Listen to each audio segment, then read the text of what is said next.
Opa, começou. Ah, sim, agora sim. Estamos gravando, então. Ok, boa noite a todos os presentes e aos espectadores que nos acompanham através dessa transmissão. Meu nome é Elcia e é com grande satisfação que vos saúdo neste evento tão especial. Como professora da Universidade Federal de Goiás e membro da Associação Força Conservadora, é uma honra ter sido convidada para mediar o lançamento desse livro extraordinário. Hoje estamos reunidos para celebrar o lançamento de uma obra que nos leva a uma jornada fascinante pela história e pelos bastidores do poder. Bossuet e Luís XIV, Economia, Finanças e a Sacralização do Poder Político da Realeza.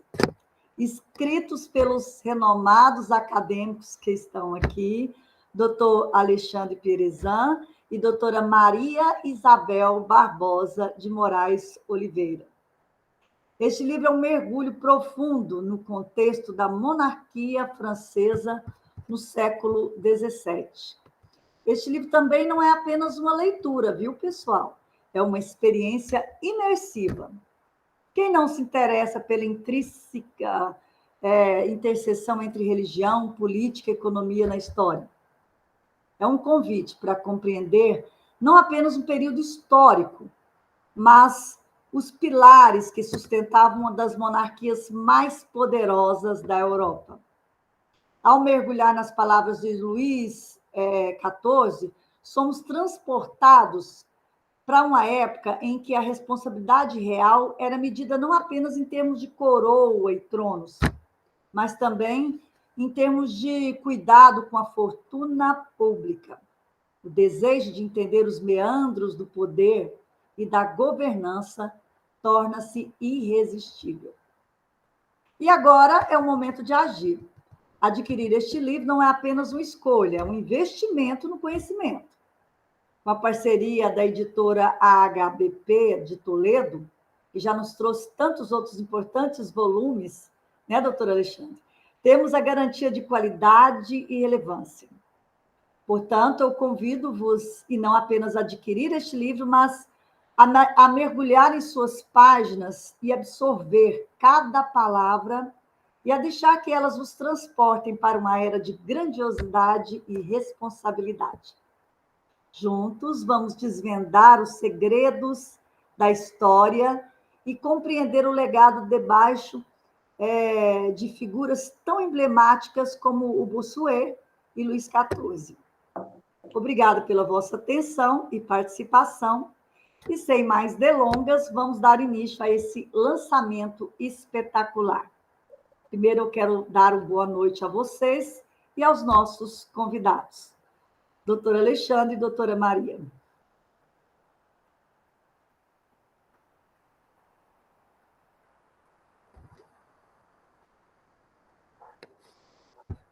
Alexandre, não estou ouvindo. Opa, está desligado. Vamos lá. Boa noite. Boa noite. Boa noite, doutora professora Maria Isabel, da Federal do Maranhão, professora doutora Elcia, da Federal de Goiás. Quero cumprimentar vocês duas. Primeiramente, a professora Isabel, por ter aceito o convite na época de podermos dialogar e conversar um pouco mais sobre a possibilidade de escrever esse livro, né? Que hoje é uma realidade. Estamos aí com o livro em mãos e foi uma grande satisfação poder trabalhar durante alguns meses, né, Maria Isabel, para a gente poder escrever esse livro, organizar, fazer tudo, até o momento da publicação e da impressão dele. E lembrar que esse é um momento único, né? Cada um tem a sua expectativa, mas a gente poder publicar o livro com os amigos, né? A Elcia, que a gente já fez outras lives juntos, a professora Maria Isabel, que eu já conheço de longa data, né? Fomos orientandos do professor Marcos Antônio Lopes, né? De iniciação científica, ainda lá na graduação. Então, a gente já se conhece há um bom tempo, né? E estudar esses temas é sempre muito interessante. Grande pesquisador também, né, Alexandre? Então, doutora Maria Isabel, fica à vontade, minha querida. Isso, recordando que nessa época da monografia de iniciação científica, o Alexandre já estudava o Luís XIV e eu já estudava o Bossuet e o Luís XIV. Então, eu continuei com a minha dissertação e tese sobre Bossuet e Luís XIV, né? Então, já é um tema que nós já pesquisamos há algum tempo, o interesse é bem longo. Isso mesmo. Coisa boa. Então, vamos começar, né? Eu vou fazer algumas perguntas e vocês fiquem à vontade para responder. São os dois, então vamos fazer como se fosse um bate-papo aqui, né? Pode ser, professores? Sim. Sim. Então, vamos lá. Uma pergunta que a gente tem, uma curiosidade, na verdade, a gente que já ouviu falar um pouco sobre Bossuet também e o Luís XIV, mas a gente fica pensando qual que é o papel do Bossuet na literatura política francesa no século XVII e como que isso vai se reflete na abordagem deste livro. Fiquem à vontade. Posso começar, professor Alexandre? Pode começar. Isso. Então, na época do Bossuet, no século XVII, na França, era comum os teólogos e teóricos políticos defenderem a monarquia sagrada, o direito divino dos reis. Só que Bossuet, ele se destacou porque, além de defensor do poder político, ele era também um bispo, né? Então, ele buscava difundir o cristianismo em sua vertente católica numa época em que os protestantes faziam críticas à monarquia absolutista. O Bossuet e o Luís XIV, eles tiveram um relacionamento, claro, político bastante amplo, né? E as contribuições do Bossuet estiveram vinculadas diretamente àquilo que restou para nós, né? Ele escreveu uma obra intitulada Política tirada das próprias palavras da Sagrada Escritura. E no documento que eu analisei mais particularmente nesse livro, que são as Memórias do Luís XIV, ele tem algumas cartas também no final do livro que ele escreveu para o rei. Então, a intenção, nesse contexto de formação política, até tem um artigo que eu escrevi sobre gênero literário, espelhos de príncipes. Por quê? Porque a intenção era fazer com que o rei se espelhasse nos melhores. Essa é a função. Então, toda essa tradição cultural francesa, principalmente vinculada à monarquia, ela tenta dizer ao rei, né, e orientar o rei para que ele siga os melhores. Então, Bossuet acreditava realmente que os exemplos bíblicos eram os melhores a serem seguidos. E o rei Luís XIV, claro, com vários conselheiros do nível de Bossuet, né, ele alcançou realmente a grande prosperidade naquele contexto francês. Foi um dos maiores monarcas não só em poder, mas também em longevidade, né? O governo dele foi um dos maiores da Europa. Ele viveu 75 anos, coisa rara para a época dele. Então, quer dizer, essa experiência passada por esses pensadores, esses teólogos, quem cercava, né, o rei, foi fundamental, não é, Maria Isabel? O que você também, a partir desse livro que a gente escreveu juntos aqui, que na verdade é um grande debate, algumas coisas a gente se concorda, outras não, né? Então, quando o Alexandre disse que o Luís XIV ele devia seguir os melhores, né? No caso aí, o Bossuet ele dava vários exemplos dos reis bíblicos, né? E mostrava quais os reis o Luís XIV devia seguir e quais ele não devia jamais, né? Ou seja, devia seguir o Salomão, que foi um príncipe pacífico, né? Mas jamais seguiu Davi, que foi muito guerreiro, pai do Salomão, né? Jamais seguiu o Alexandre, o Nero, o Nabucodonosor, que foram reis que pensavam muito na guerra, e de acordo com Bossuet, eles foram direto para o inferno. Então, se Luís XIV fizesse guerras como eles, iria também. E vem de encontro com essa outra pergunta que temos aqui, como que era a relação, né, do Luís XIV e Bossuet, quando a gente explora, então, o contexto religioso e político, né? Você já vem de encontro com isso que vocês estão colocando. E parece que a influência dele era muito grande para o rei, né? Sim. E essa relação do Bossuet com o Luís XIV é interessante que, desde o primeiro encontro, né, quando o Bossuet, que era um famoso orador na época, ele foi convidado para fazer a oração fúnebre da Henriette Marie, que era tia-avó do Luís XIV. Luís XIV estava presente, né? E ele já ficou encantado com a oratória, com o discurso do Bossuet, e convidou o Bossuet para ser o professor, o preceptor do Delfim, que era o seu filho, que seria o presuntivo rei da França, né? Então, esse preceptorado durou 11 anos. Foi nesse momento que o Bossuet escreveu as obras Discursos e Política para ensinar o príncipe, né, a bem governar. Mas lembrando que, mesmo escrevendo direcionado para o aluno, que era o príncipe, o filho de Luís XIV, Bossuet sempre esteve de olho em Luís XIV. Né? Ele estava querendo ensinar o Luís XIV também, não só o filho, né, Alexandre? Sim, exatamente isso. Porque... Pode falar. Pode falar. Porque uma das grandes questões desse momento é ensinar virtudes morais, éticas e valores que deveriam compor a personalidade do governante. O governante era a figura principal. Então, jamais se pensava, por exemplo, numa figura como Maquiavel indicando valores políticos e morais. Apesar de, até o Marcos Lopes escreve no livro dele, né?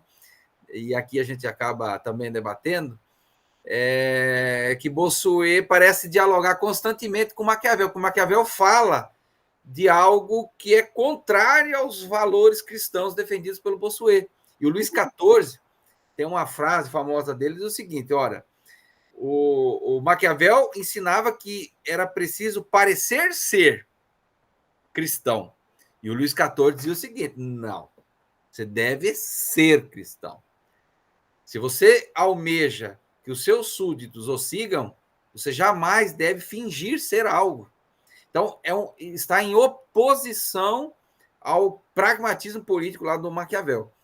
O Maquiavel, ele rompe, né, digamos assim, ele é um divisor de águas nesse momento, porque ele vai dizer o seguinte, olha, você deve montar estratégia. Luís XIV, ele realmente era um cristão, né, tanto que ele ia todos os dias à missa. Todos os dias, né, Maria Isabel? Era 4 vezes por dia, Alexandre. Olha. 4 missas por dia. Eu já ia falar. Ele morria de medo de ir para o inferno. O maior medo na época era ir para o inferno, e o Luís XIV vivia chorando pelos cantos com medo de ir para o inferno. Então, ele ia 4 vezes por dia para a missa. Você imagina um governante da época que, digamos assim, seguia essas orientações, esses valores, esses preceitos. Apesar de toda a dificuldade que ele enfrentou, né, na França, as revoltas, guerras e tudo mais, ele sempre tentou agir dentro desses ditames indicados, não só pelo Bossuet, né? Nós tivemos outros no passado aí que também serviram de base para ele, que foi o Júlio Mazarin, por exemplo, Mazarino, né? Italiano, que foi primeiro-ministro da França na época da menoridade do Luís XIV. Diz que ele apanhava todo dia o Luís XIV, né? Para aprender, né? Mas isso tudo está no livro, essas riquezas que vocês estão falando, está tudo. Tem muita coisa ali, tem muita coisa, né, Maria Isabel? Inclusive, isso que você falou, doutor Alexandre, sobre o Maquiavel, era uma das perguntas também que eu pensei em fazer sobre essa influência, né? Das ideias políticas que tinha. Você já me deu um exemplo aí dessa relação da teoria do direito divino, né? O que os reis defendiam por Bossuet, né? E isso é bem interessante a gente falar sobre isso. Então, existia as oposições e existiam as relações sobre isso, né? Pode falar, Maria Isabel. É uma confirmação, na verdade. E aí, quando eu falo sobre, já continuando essa conversa nossa sobre esse direito divino, quando eu falo sobre a experiência, por exemplo, histórica da Fronda, né? Influenciou as políticas de pensamento do Luís XIV, conforme discutido, como é que foi isso? Como é que explica essa experiência histórica? Bem, a questão da fronda foi uma guerra civil que aconteceu na época da minoridade de Luís XIV, porque quando o pai de Luís XIV morreu, Luís XIV não tinha nem 5 anos de idade, né? Então, a mãe dele ficou como regente e Mazarino como primeiro-ministro, e nesse momento, então, de minoridade, era um momento muito complicado, né? Sempre na minoridade e na velhice dos reis, os nobres se aproveitavam desses momentos frágeis para se sublevar, né? E tomar esse poder, buscavam isso. Então, na época da Fronda, a nobreza e a burguesia incitou as camadas populares, né, os camponeses, os trabalhadores das cidades, para se revoltarem contra a monarquia absolutista. Então, nesse momento que o Luís XIV era criança, a mãe fugiu várias vezes com ele à noite de Paris, tanto é que ele não gostava de Paris. E ele ficou muito traumatizado com isso quando ele assumiu o poder pessoalmente, na época que o Mazarino morreu, em 1661. Ele né, já buscou construir Versalhes e trouxe a alta nobreza ali, né, para aquele castelo para vigiá-la de perto. Era como uma prisão ali, em que a alta nobreza tinha que viver bajulando, lutando por um olhar, por um cumprimento, e para se afastar de Versalhes, a alta nobreza precisava pedir a autorização de Luís XIV. E se o nobre se afastasse por muito tempo, quando ele voltasse e pedisse alguma coisa para o Luís XIV virava para ele e falava assim: eu te conheço? Entendeu? Então, era assim, era uma forma de vigiar de perto aqueles que mais ameaçavam, né, que ofereciam ameaça ao seu poder. Entendi. Vocês poderiam falar também sobre a importância já nesse contexto da sagração e da unção na consolação do poder régio, destacado na obra. Eu achei bem interessante essa parte também. Porque, na verdade, a sagração ela é uma espécie de unção que faz a consolidação do poder régio, né? Para a teoria política, que é o que nós falamos sobre a teoria política do direito divino dos reis, a sagração talvez seja a cerimônia de unção mais importante, né? Porque ela vincula os aspectos religiosos que, de certo modo, simbolizam o quê? A concessão do poder régio por Deus, que confere uma legitimidade espiritual à monarquia. Algo que surge ainda lá na Idade Média, né? Então, você tem o valor dessa relação da sagração, porque vou tentar sintetizar de maneira bem rápida aqui, mas a sagração, todo mundo queria ter um pezinho vinculado no sagrado, né? Sim. Para vocês terem uma ideia, até o imperador do Sacro Império Romano Germânico, lá do século XI, queria ter um pezinho no sagrado. Então, todo mundo queria ter uma ligação com o plano sagrado, porque era ele, de fato, tudo aquilo que a professora Maria Isabel acabou de destacar aqui, o medo do inferno, né? O medo de não pertencer aos que irão para a eternidade. Então, esse medo, né, digamos assim, ele conduzia muitas das ações que eram praticadas. Então, a sagração era uma forma de você atrair o respeito dessa nobreza, que era revoltosa desde a Idade Média, né? Os nobres sempre rivalizavam com a figura do príncipe, e no momento do surgimento desse poder que a gente chama de poder absoluto, porque não existe poder absoluto em nada, né? Ninguém tem poder absoluto, ele precisa ter um valor atrás, um respeito, uma consideração, uma crença que dê legitimidade a ele, senão ele não subsiste. Não existe poder absoluto. Esse é um equívoco até que a gente até discute aí, né? Porque não há possibilidade de você imaginar que alguém tenha poder absoluto. O rei, ele era o maquinista, né? De um grande trem, mas é um trem que tem um trilho próprio, né? Ele está ali como maquinista, o rei máquina, né? Tem um livro que fala que o rei é uma máquina, ele não é nem um maquinista, né? Ele é uma máquina que tem um trilho próprio, ele está ali dentro. Exato. Andando naquela máquina. Não é, Maria Isabel? Reforçando aí essa questão da questão do sagrado,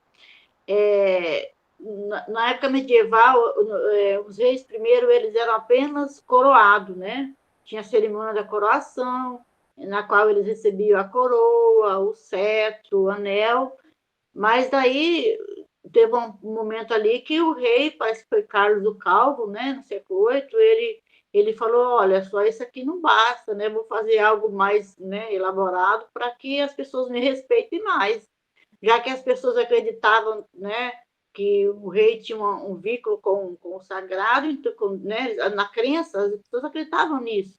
Então, ele quis reforçar isso daí, como, né? Junto com a cerimônia da coroação, haver a cerimônia da sagração. Nessa cerimônia, então, o rei era ungido pelo bispo, né? O bispo passava o óleo santo na testa, né? Trazido por uma pomba. Uma pomba que trouxe uma santa ampola no bico, né? E dentro dessa santa ampola tinha um santo óleo que o bispo Saint Remy misturava com o santo creme. Então, virou uma tradição ali os reis da França serem sagrados ao mesmo tempo que eram coroados, né? Então, a partir dessa cerimônia da sagração, os franceses acreditavam que o rei passava a fazer uma ponte, né, entre Deus e os homens, entre o divino e o terreno.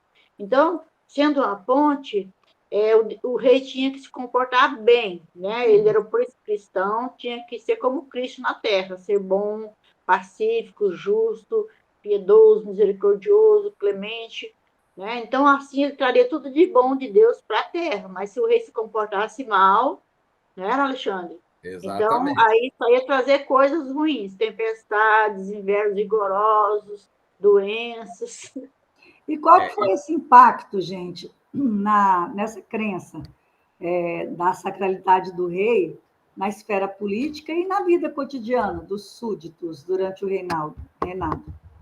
E reforçava, né, o poder do rei, né, porque as pessoas acreditando que o rei era sagrado, né, essa teoria buscava tanto do direito divino dos reis como a sacralização, né, Alexandre? Buscar Isso. mostrar, olha, o rei é sagrado, o seu poder vem de Deus, o rei é a imagem de Deus na terra, então se alguém tocar no rei, se alguém fizer algo mal ao rei, é a mesma coisa que fazer contra Deus. Então era a Sim. forma de fortalecer o poder. Claro que a gente, diferente do que o Maquiavel descreveu, né? O Maquiavel usava de uma astúcia, né? E o Bossuet, todos aqueles que eram ligados ao rei Luís XIV, abominavam a astúcia, né? Dizia que a astúcia era coisa do maligno, né? Então, buscavam valorizar grandes virtudes, né? Aspectos morais, éticos, tudo isso era muito considerado no dia a dia. Tanto que o rei, tem até uma historinha que fala assim que o rei, ele cuidava até do modo como ele olhava para as outras pessoas. Tamanha era a responsabilidade, porque um olhar equivocado poderia causar uma desordem, né, nessa ordem que existia, que era uma ordem cósmica, uma ordem divina que estava posta ali. Então, uma maneira equivocada de agir, por isso ele olhava para as pessoas de uma determinada maneira e cuidava para que isso fosse seguido à risca, né? Então, ir à missa todos os dias, 4 vezes ao dia, é algo que mantém essa ordem, né? Do contrário, as coisas poderiam sair e gerar a desordem, que era um problema para eles, né? A desordem, a astúcia, você teria que, então, sair daquele caminho seguro, né, conduzido pelo plano sempiterno, né? Então, o plano divino conduz as pessoas para o melhor caminho. Se ele começar a usar da astúcia, coisas ruins começam a acontecer, pestes, doenças e tudo mais. Gente, mas pensando no mundo atual, tem muita coisa que poderia ter um pouquinho, um quarto dessa responsabilidade que a gente chama dentro do poder político, dentro do que a gente passa hoje em dia, né? Porque realmente o que eles tinham, essa observância que vocês fizeram, essa colocação que vocês fizeram, da importância de ter seus valores sem nenhuma risca de erros, assim, isso é muito importante. Ser modelo hoje em dia, né? Ser modelo governamental, ser modelo de rei, modelo. Isso é algo que, se a gente conseguisse pegar um dedinho disso para para os dias atuais, eu acho que melhoraria muita coisa. Uma das questões que talvez estivessem bem próximas, assim, nas memórias do Luís XIV, ele escreve para o filho dele, né? O Bossuet escreve para o Luís XIV e o príncipe. O Luís XIV escreve as suas próprias memórias, né?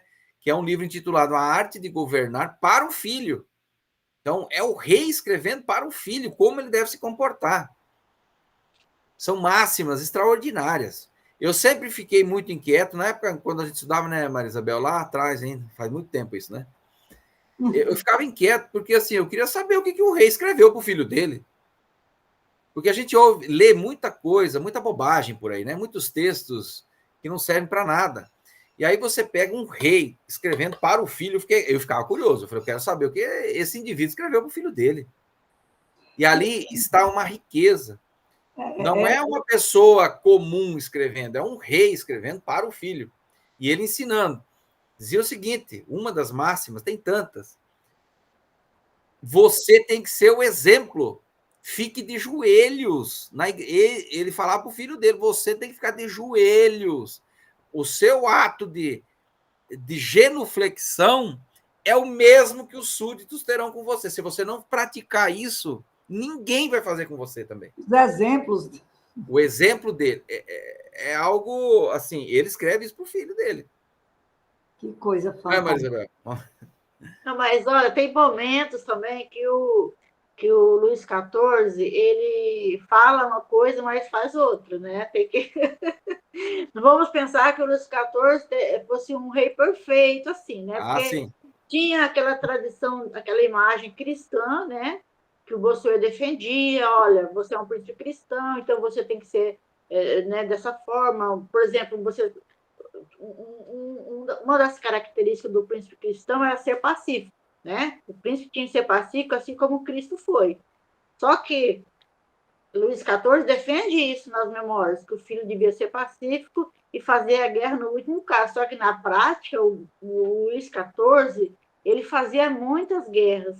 Aí, nesse caso, ele se aproxima do Maquiavel, que o Maquiavel dizia que fazer a guerra era a maior preocupação do príncipe, devia ser a maior preocupação. O príncipe deveria amanhecer e dormir pensando na guerra. Aí. Ele, como todo cristão, né? Ele se reconhece pecador, né? Ele é um sujeito que ele sabe das fragilidades. Mas ao se ajoelhar, né, ele acreditava realmente que esse temor dele... Davi também, Davi pecava muito. E ele era segundo o coração de Deus. Mas por que ele pecava muito? E Deus mesmo assim gostava dele? Porque ele se arrependia depois.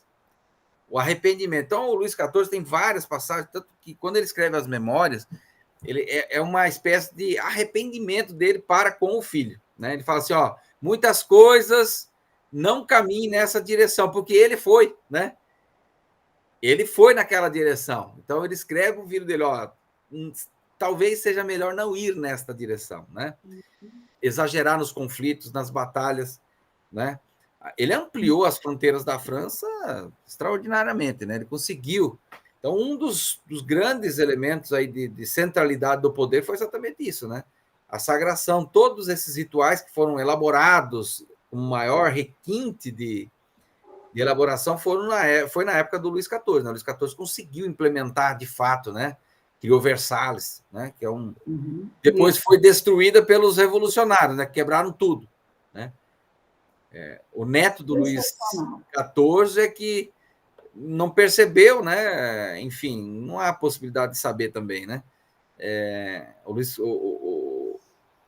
Teve alguém que escreveu aí que o Luís XVI, no dia que eles invadiram o Palácio de Versalhes, que escreveu no diário dele que não tinha nada a declarar naquele dia, não tinha nada importante a escrever. Ele estava caçando. Ele estava caçando. Ele estava caçando, ele gostava de caçar veados. E ele escreveu no diário dele que não tinha nada interessante. Nada hoje, ou seja, ele não matou nenhum veado aquele dia. Entendeu? Era assim. Ele adorava caçar, ele era um rei, né? Então, você imagina a possibilidade, no dia em que a monarquia praticamente caiu, né, na França, né? Então, mas a gente tem que ler o livro inteiro para ver essas curiosidades, para ver essa história sensacional que vocês fizeram, que vocês escreveram, com todos os cuidados, né? Mas eu vou fazer a última pergunta aqui para a gente fechar, porque as pessoas precisam comprar os livros. Aí vocês vão falar onde é que a gente vai encontrar o livro. Nós não podemos contar tudo, né, Maria Isabel? Se a gente contar tudo, não dá, né? Então, mas tem uma pergunta que eles colocaram aqui para nós, que eu acho interessante. Porque quais que foram, assim, vocês podem citar alguns desafios enfrentados por Bossuet e o Luís XIV na promoção e manutenção dessa ideia do direito divino dos reis e em um contexto, né, de mudanças sociais e políticas. Você já começou a falar sobre isso, o que aconteceu depois. Mas o que teve de mais, assim, que vocês acham que essa foi o ponto-chave mesmo, a mudança crucial que houve mesmo, né, na história? Na verdade, naquela época foi mesmo a Fronda, né, que foi aquela guerra civil que traumatizou tanto o Luís XIV como o Bossuet. Na época, o Luís XIV era criança, o Bossuet era mais velho, ele era jovem, ele assistiu à Fronda, né, aquela revolta contra o poder estabelecido. E depois os protestantes, né, tinha a questão dos protestantes, que o Luís XIV revogou o Edito de Nantes, né, que tinha sido promulgado pelo avô dele, o Henrique IV, e nisso havia uma crítica muito forte, né, dos países protestantes começaram a fazer críticas a Luís XIV, né? Então, sempre teve essa questão protestante foi muito forte ali. Né? Tanto o Luís XIV como o Bossuet, né, eles sempre lutavam contra isso, porque os protestantes, na época das guerras de religião na França, no século XVI, foram eles que elaboraram a teoria da resistência ao poder constituído. Então, o Bossuet e os 14 sempre tiveram essa ameaça, né? Porque foram eles, os protestantes, que defenderam, primeiramente, essa ideia, né, de que se o rei não agisse corretamente, de forma justa, tal, os súditos poderiam se revoltar contra eles, né? Então, por isso, essa era a defesa dessa ideia de que os súditos podiam se revoltar contra os príncipes, né, Alexandre?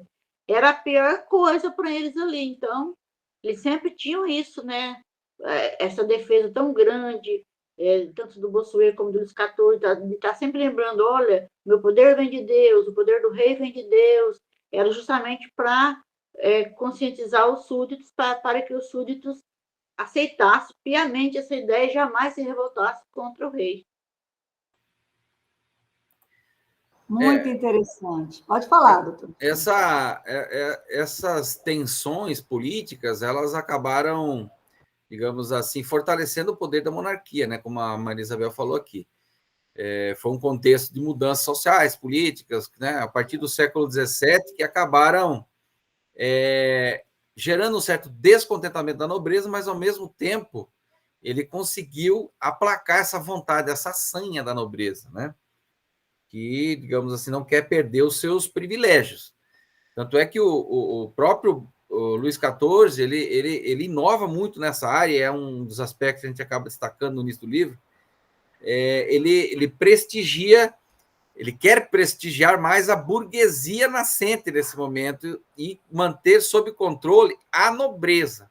Porque a nobreza, tem até uma frase bem antiga aí, o Richelieu falava isso, que reza a história que chegou alguém para ele e falou assim, olha, eu consegui poupar dinheiro, fui numa festa da nobreza e consegui voltar para casa com dinheiro. Ele pegou aquele saquinho de dinheiro e jogou pela janela. Ele falou assim, o nobre não poupa dinheiro, o nobre gasta. Que isso estava em oposição à nova forma de pensar que surge naquele contexto, né? São os burgueses nascendo, com uma outra lógica da poupança e não da gastança, como é o caso da nobreza, que tentava ser controlada, né? Pelo menos o Luís XIV tentou controlar. A burguesia nasce com esse intuito. Então, nesse momento, essas tensões políticas foram importantes para ele centralizar o poder e diminuir o poder de influência da nobreza, dando destaque. Ele colocou, inclusive, como nos cargos de finanças os burgueses, pelo menos aqueles que tinham mais influência comercial, né? Tinha uma outra visão de mundo. É mais ou menos. Na verdade, o Luís XIV tirou os nobres dos cargos militares também, ou seja, ele tirou definitivamente a nobreza, porque a alta nobreza ameaçava o seu poder. E nessa época a burguesia não oferecia ameaça nenhuma, por isso que ele trouxe a burguesia, né? A burguesia só vai oferecer ameaça lá no século XVIII, com a Revolução Francesa, né? Mas nesse período, no século XVII, não. O Colbert, né, era um dos responsáveis pelas finanças, foi indicado pessoalmente, o Luís XIV. Ele não queria mais a figura do primeiro-ministro, né? Ele se sentiu muito ofuscado pelo Mazarino, e depois que ele atingiu a maioridade, falou: não quero mais ninguém ofuscando meu poder. Gente, que maravilha! Eu confesso que eu não li todo o livro, a gente sabe disso, e hoje eu quero degustá-lo e ter um monte de perguntas que eu vou fazer direto para vocês depois. E eu peço também para os telespectadores aí ficarem à vontade também. Nós temos os 2 professores aí, tem um livro, procurem comprar o livro. Deve ter o endereço aí, né, professora Maria Isabel? Um e-mail de vocês, professor Alexandre.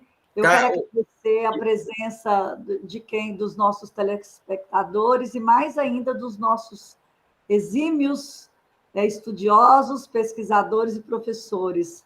Professora doutora Maria Isabel, professor doutor Alexandre.